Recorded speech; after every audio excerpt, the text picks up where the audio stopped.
kembali lagi bersama YouTube channel saya, Selvi Anggreni. Di video kali ini saya akan menjelaskan tentang teori semiotika. Apa itu semiotika?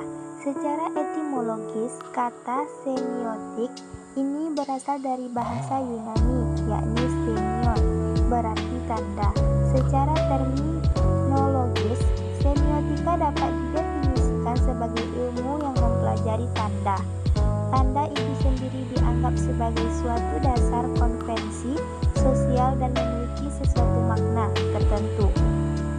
Semiotika adalah sebuah disiplin ilmu dan metode analisis yang dapat mengkaji tanda-tanda terdapat pada suatu objek untuk diketahui makna yang terkandung dalam objek tersebut. Berikut saya akan membedah sebuah karya puisi dengan unsur semiotika pada puisi dalam doaku karya Sapandi Djoko Damono.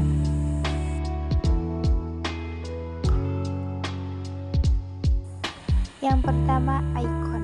Ikon merupakan suatu tanda yang memiliki hubungan antara penanda dengan petanda yang memiliki sifat yang secara ilmiah, di mana hubungan antara tanda dan acuannya memiliki suatu kemiripan antara secara ilmiah.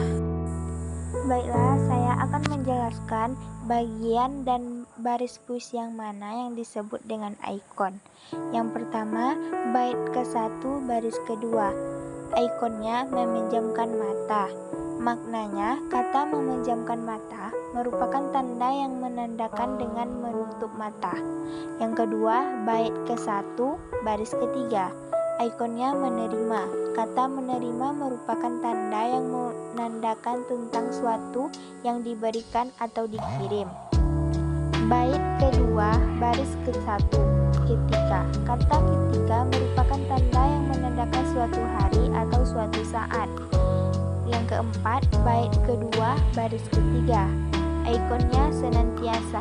Kata senantiasa merupakan tanda yang menandakan sesuatu yang tidak pernah putus.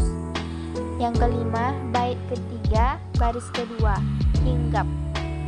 Kata hinggap merupakan tanda yang menandakan bahwa seekor burung bertengger setelah terbang. 6. Bait keempat baris ketiga, menyusup. Kata menyusup merupakan tanda yang menandakan tentang suatu yang masuk secara diam-diam. 7. Bait kelima baris ketiga, mengusut. Kata mengusut merupakan tanda yang menandakan tentang perkara pemeriksa serta mencari keterangan dalam suatu peristiwa yang belum jelas. Yang kedua, indeks. Indeks merupakan suatu tanda yang memperlihatkan adanya keterkaitan secara ilmiah antara tanda yang bertanda yang berhubungan dengan sebab akibat. Pada contoh pertama, bait ke-1 baris ke-1, yaitu menjelma. Maknanya, kata menjelma memberikan pemahaman kepada kita tentang mewujudkan diri yang lahir kembali menjadi manusia dan sebagainya. 2. Bait ke-1 baris kedua, yaitu meluas bening. Kata meluas bening memberikan pemahaman kepada kita tentang suatu hal yang luas dan bersih. Hal tersebut yang dimaksud adalah langit yang terdapat pada baris ke-1, bait ke-1. 3. Bait ke-1 baris ketiga, yaitu melengkung hening. Kata melengkung hening memberikan penggambaran kepada kita tentang suasana di pagi hari yang masih dalam keadaan sunyi. 4. Bait kedua baris ke-1, mengembang tenang. Kata mengembang tenang memberikan pemahaman kepada kita tentang suatu yang berkatung-katung di udara dengan diam. 5. Bait kelima bait kedua, bersitahan. Kata bersitahan memberikan pemahaman kepada kita tentang sesuatu yang tetap pada tempatnya atau tidak beranjak. 6. Bait kelima baris ketiga, rahasia. Kata rahasia memberikan pemahaman kepada kita tentang sesuatu yang dapat dan jangan sampai diketahui oleh siapapun. 7. Bait kelima baris keempat. Bernyanyi.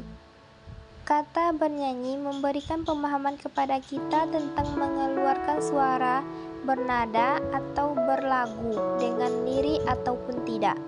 8. Bait keenam baris ke-1. Mencintaimu. Kata mencintaimu memberikan pemahaman kepada kita tentang menaruh kasih sayang kepada orang yang disukai. 9. Bait keenam baris kedua. Keselamatanmu. Kata keselamatanmu memberikan pemahaman kepada kita tentang seseorang yang berharap bahwa orang yang ia sukai dapat terhindar dari bahaya. 3. Simbol. Simbol merupakan suatu tanda yang memperlihatkan keterkaitan secara alamiah antara penanda dengan pertanda. Contoh yang pertama, bait ke-1 baris ke-1. Simbolnya subuh. Makna. Kata subuh mempunyai makna waktu antara terbit fajar dan menjelang terbit matahari. 2. Bait ke-1 baris ke-3. Cahaya pertama. Kata cahaya pertama mempunyai makna matahari yang memancarkan sinarnya pertama kali pada pagi hari itu. 3. Bait kedua baris keempat. Muskil. Kata muskil mempunyai makna sesuatu yang sulit, pelik maupun sukar. 4. Bait kedua baris keempat. Mendesau. Kata mendesau mempunyai makna berbunyi, di mana yang dimaksud berbunyi adalah angin yang berbunyi dari arah yang tidak diketahui asalnya. 5. Bait keempat baris ke-1. Maghrib. Kata maghrib mempunyai makna yang menandakan waktu matahari terbenam. 6. Bait keempat baris kedua. Nun. Kata nun mempunyai makna sesuatu yang sulit untuk dijangkau. 7. Bait keempat baris kelima. Bersijungkat. Kata bersijungkat mempunyai makna yang berdiri jinjit dengan ujung jari kaki. 8. Bait kelima baris ke-1. Doa. Kata doa mempunyai makna permohonan atau permintaan kepada Tuhan. 9. Bait kelima baris ke-1. Malamku. Kata malamku mempunyai makna waktu